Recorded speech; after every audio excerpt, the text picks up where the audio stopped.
Finally, after almost a decade of waiting, Kingdom Hearts 3 is within our grasp. Wait, what? Kingdom Hearts 3 is on the horizon. Sweet Lord, I'm excited.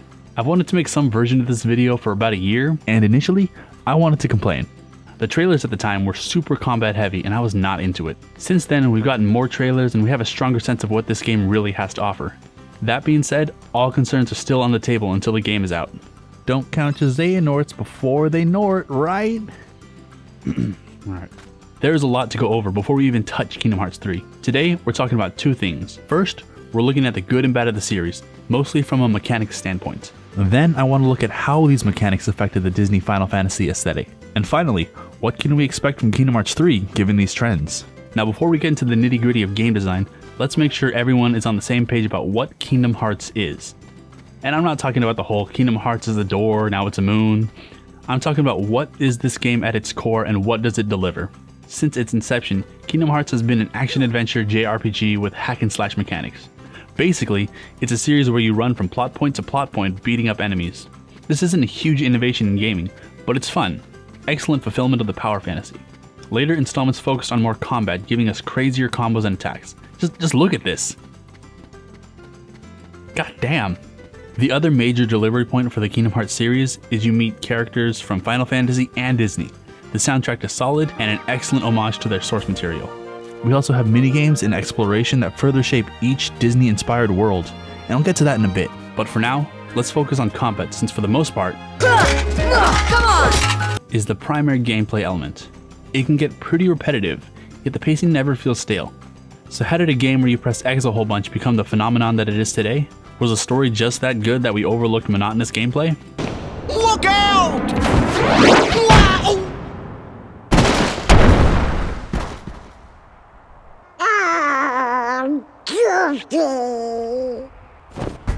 They'll pay for this. That's up for debate.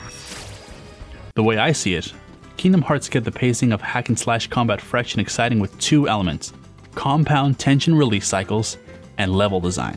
Now let's break down tension release cycles real quick. Basically, this is a more general term for the 3-act structure. A comedian might refer to it as setup, punchline, payoff. Extra Credits does a good job talking about tension release cycles. So if you want more info, I put a link down to their video in the description below. Anyways, one of the things touched on in that video was the idea of different cycle sizes. For our purposes, we'll use the term microcycles and macrocycles. Let's start small first. Microcycles. Locking onto an enemy, swinging the Keyblade, and dealing damage. Plotting your route, platforming, opening the treasure chest. Taking damage, healing, and Donald healing you immediately after. You get the idea. These are all microcycles, or tension release cycles that occur quickly and frequently. These smaller cycles will work together to form bigger cycles of tension release, the macrocycles. Macrocycles can be things like leveling up, completing missions, or clearing rooms. These long-term objectives, when finished, act as a reset to the repetitive monotony that can build within the microcycles. Spam an X, X, X, X, yeah, hit, X, X, X, X. Alright, leveled up, let's crank up the next level. Here's another way to look at it. Each world is a cake. Macrocycles are slices of cake, microcycles are individual bites, and your goal is to eat the entire cake.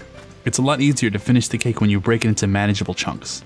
This game is like 30 hours to complete for a casual playthrough, so it's a good idea for your health to space these experiences out.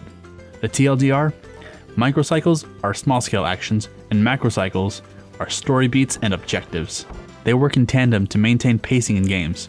I'll be mentioning these macro and microcycles again, so let's call this overall system the cake system. Anyways, let's look at that cake system in relation to room-based level design. The most frequent and crucial iteration of macro and microcycles is in the rooms that make up each world. Each room is a macrocycle and is filled with microcycles. Each room has a very clear objective the second you load into it: defeat enemies, claim treasure, get to the next room. Technology was limiting, but it created a really clear sense of progression through the world. The Legend of Zelda uses the same system. This room is swarming with these types of enemies. This room has this sort of obstacle in it. I could go on about examples, but you get the idea. We'll talk more about Zelda later, so let's set that aside for now. Clear macrocycles plays a large role in the pacing of the game. This system worked very well for the first game, Unfortunately, this system became something of a hindrance as the series has gone on. Starting with Kingdom Hearts 2 moving forward, the heavier emphasis on battle and the streamlined room formula effectively drained the world of character. Because the series became so focused on fighting Heartless and Nobodies, the environment you were fighting in stopped mattering. In Kingdom Hearts 1, the Cave of Wonders was an actual Cave of Wonders, with nooks, crannies, and secrets to find. The Cave of Wonders in Kingdom Hearts 2 was a linear set of rooms where you fight some enemies, press triangle a bit, fight some more enemies with a time stipulation, and then lastly fight some enemies in a dark-ish room. That's it. The magical Cave of Wonders is just 4 rooms in a line where you hit stuff with different parameters. The only thing that mattered was beating stuff up. It's fun to beat stuff up in Kingdom Hearts. That's not the problem. The problem is that most of these worlds are Disney inspired, and yet in the sequels, those details stopped mattering. Alright, now before I go further, I just want to say I'm aware that I'm ignoring majority of the side games. I'm not saying they aren't valid parts of the series, but most of the criticism I'm making towards Kingdom Hearts 2 holds true for the other games. I'll be sure to mention exceptions when I make these blanket statements. Anyways, back to it. The focus on combat mechanics had a massive impact on level design. The change in level design in turn affected literally everything else. We'll start by looking at the change in level design before we go into those details. Each room is fairly large, making it comfortable for fighting, but again, I just want to reiterate, it also makes the levels boring. Each room becomes an uninspired slice of cake that leads to the next uninspired slice of cake. And to make matters worse, the game destroys any remaining sense of adventure in the world by slapping a minimap in the top right corner of the screen with those stupid red lines to indicate the doorways. If the maps were more intricate like they were in Kingdom Hearts 1, then yeah, I get the need for a map. But this game is so linear, you don't need a map. Plus this game blocks you off and tells you, hey, I better go here. There's no need for a map when the game already has a function that tells you where to go. I know I mentioned that reaching the end of a room is an important macro cycle, but having such an in-your-face objective steals value from the microcycles that could exist in the room. There was a sense of treasure hunting that was lost in the linearity of the sequels. It's also worth mentioning that in addition to losing out on secrets, Kingdom Hearts 2 removed vertical space in its worlds. This room doesn't count, and neither does this one. These rooms still connect in straight lines. Traveling up or down in these types of rooms doesn't matter. I mentioned some of the structural differences in Agrabah's Cave of Wonders between Kingdom Hearts 1 and 2, but I want to dig in just a little deeper. In the first Cave of Wonders, players are forced to fight while pushed against a cliff edge. There were stakes of falling, but if you did fall, suddenly you're in a puzzle-based set of rooms that affect the rooms above you. Another great example of vertical platforming having an effect on level design is in the town of Agrabah itself. There are 5 main rooms in the town of Agrabah. This closet doesn't have much of a role in all of this, so I'm not really going to talk about it, but it's there. Anyways, these main rooms connect to each other multiple times at different heights. In the narrative context, players had to navigate the back alleys of Agrabah, kinda like a street rat or something. In addition to that, each of these different entrances led to different treasures and gave the player quite a bit of exploring to do in a small dense area. Climbing and platforming felt more purposeful because the rooms held unique relationships with one another. Platforming in Kingdom Hearts isn't great, but it allowed each world to have more unique 3-dimensional personality. Kingdom Hearts 2 gets rid of almost all platforming elements. The series leaned heavily into their fighting cake system, which led to a lot of linear gauntlets. The worlds became very flat and jumping was barely necessary outside of combat. You needed to jump in like 3 places, here, here, and here. I'm obviously exaggerating, but not really. There are a couple of rooms that have interesting platforming segments, but they never tie the world together like they used to. Aside from that, jumping in Kingdom Hearts sequels are lame. I have some slightly different opinions on Dream Drop Distance, but I'll get to those in a minute. Kingdom Hearts 2 had better jumping controls, but the rooms are flat so there's barely a need for platforming. We can unlock a high jump, double jump, dash, and glide, but it's only really used in this one specific part of Kingdom Hearts Final Mix. Combat was solid fun in Kingdom Hearts 2. It's just a shame that when out of combat, this game kinda sucks. When we aren't smacking around Heartless, running in Kingdom Hearts is pretty boring. Compared to the first installment, the worlds lose a lot of interactive elements. We lost Trinities, the ability to talk to flowers, and swimming, just to name a few things. And I know these are small details to complain about, but it's the details that give the world character. In Kingdom Hearts, using magic on surrounding environment didn't yield the best items, but it gave the world life. Worlds you traveled to felt like actual worlds. Sora doesn't interact with the world anymore. No climbing, no carrying things, no ringing bells. Why does he do that so much? Regardless, in Kingdom Hearts 2, Sora will look at stuff, and that's it. There's barely any free interaction in the world. Again, this can be traced back to the focus on combat. The simplified triangle action button led to a lot of awesome battle moments, but outside of combat, the action button made things a little too boring. The puzzles in the first Kingdom Hearts weren't mind-blowing, but they let us interact and change the world. If you wanted to clear a path, you had to do a bit of digging. In Kingdom Hearts 1, each world had a unique layout and it gave the world personalities. Wonderland was a bizarre maze chock full of weird interactables, and Atlantica was a massive open ocean that played with different depths. And for better or worse, they were worlds to explore and not just rooms to punch your way through. Clearing rooms through combat is a great part of pacing. Those macrocycles are critical, no denying it. But Kingdom Hearts 2 lacks microcycles that aren't just about wailing on enemies. It even takes away microcycles that transition you out of combat, defeating all the enemies and opening treasure chests. Nah, now you can just press triangle whenever you want. I know a lot of people like the convenience of this, but honestly I miss the satisfaction of kicking everyone's ass and claiming my reward. It felt earned. Now, you just move on to the next room and fight some more. There's nothing to do once you've cleared a room of enemies, but it's important to make those periods of non-combat interesting. Alright, we've gone over a lot today and we haven't even touched Kingdom Hearts 3. So before we get into that game, let's pull everything we've talked about and really focus in on one really stupid mechanic in Kingdom Hearts 2 that I think perfectly highlights the problems in the series. The skateboarding. That's right, your boy Sora can pop an ollie. How did this even come about? To keep gameplay fresh, Kingdom Hearts used a system, what we call the cake system, to keep pace through room-based level design.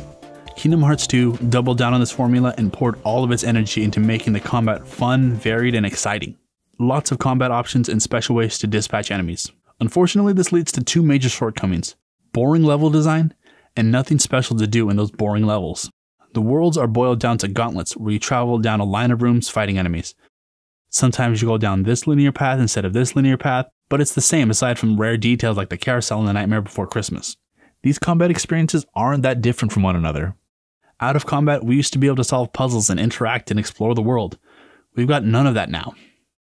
Admittedly, we do have minigames, but they either felt very scripted or detached from the world that you exist in. Almost all of your non-combat experiences have to be loaded into, with a clunky tutorial on how to play this completely disjointed part of the game. These games don't have worlds that we can interact with. Instead, we have worlds where your only goal in a room is to get to the red line at the end of a stupid minimap. They could have made small, interesting rooms or filled these big spaces with things to do, but they add a skateboard to move you faster through the world because it's boring to be in Space Paranoids without combat. Space Paranoids is a cyber world. The source movie was boring, yes, but that could have been a really unique environment with weird digital interactables. It doesn't even make sense thematically. Why is there a skateboard in Agrabah? Or Halloween Town? Or Olympus Coliseum? Or... It's so out of place. We got the little tornadoes in Land of Dragons and the dash ability in Pride Lands for the same reason. They fit their worlds a little bit better, but their utility doesn't change. I would argue the same goes for Flow Motion introduced in Kingdom Hearts Dream Drop Distance. Flow Motion was basically a parkour mechanic. It's mostly used for combat, but it also had its non-fighting uses. Alright, here's another nice thing I'll say. Flow Motion made treasure collecting in the world more interesting. Scaling buildings is cool. And now I'm out of compliments. It's tacky and stands out like a sore thumb that doesn't belong in the world. It's a better solution, but it's inelegant and still primarily for combat. The fact of the matter is, Kingdom Hearts 2 gave out skateboards because it's not fun exploring these worlds even if they're Disney themed. I mentioned earlier that the first Kingdom Hearts and the Zelda series shared some structural similarities, pacing out the rooms with various encounters, the cake system as we call it. To dive into that metaphor a little further, these cakes had layers. There was combat sections that made up the spongy cake, but there were also secrets to explore and puzzles to solve. There were more ingredients in the cake that made each bite special. In Kingdom Hearts sequels, they got rid of all these special ingredients and instead doubled down on the doughy part of the cake. No puzzle strawberries, no minigame frosting, just cake. I guess you can skateboard. We can call those bits sprinkles because they're cool, but you can put sprinkles on anything. It's not meticulously baked in, just sprinkle those jimmies on because the rest of the cake is bland without them. So what does this mean for Kingdom Hearts 3? Well, for starters, I'm sure the combat will be rock solid, and the story is so insane the core fans will overlook flaws. That was undeniable proof that we totally owned you, lamers. But everything I've talked about today in terms of pacing and world experience, those parts are still up in the air. I know the game has a pirate ship fight and sledding and all these other wild set-piece experiences, but I'm not convinced these moments will feel connected. It looks great, but is there anything to do that makes me feel like I'm in Toy Story? Because at this point, worlds are just combat space that have a Disney skin slapped on. I want to reiterate that I like these games. Given the trends in the series, the most important question about the upcoming game is, Did the developers spend 1,000 years crafting a battle system? Or did they give us interesting worlds to enjoy? Instead of having a moderate moveset that you can use for a variety of scenarios, you have an expansive moveset that all focuses on beating people up. Non-combat gameplay feels disjointed from the rest of the game or is non-existent altogether. I just think it's a shame that as a series focused on battle mechanics, these cool Disney environments became less exciting. The simple act of being in the world sucks. They look nice and sound great, but they're pretty lifeless beyond that. These games put you in the middle of Disney movies, but it's boring. Disney movies are vibrant and funny and quirky, and yet none of that translates to the world you inhabit. Using your abilities to open up new passageways, or get secret items, or mess around for the sake of messing around, they're all lost in the sequels. One of the few times I had fun out of combat in Kingdom Hearts 2 was the training grounds in Land of Dragons where I could blow up tents. It's just fun. Alright, now I've been pretty dour this whole video, so let's end it on a positive note, okay? I found one clue that developers cared about the levels when out of combat. It's from one of the gameplay demos where we see Sora with a new idol animation. Now he's always had an idol, but now you can better tell that he's a cool dude hanging out with Donald and Goofy. It's a subtle detail, but improving the idol animations to fit the Disney vibe breathes so much new life into the character and the game as a whole. It's the first time we've seen this sort of care for something that isn't combat in this franchise. And it's from this little Keyblade swing that I feel optimistic. Optimistic for a Kingdom Hearts game that lives up to the Disney environments they inhabit.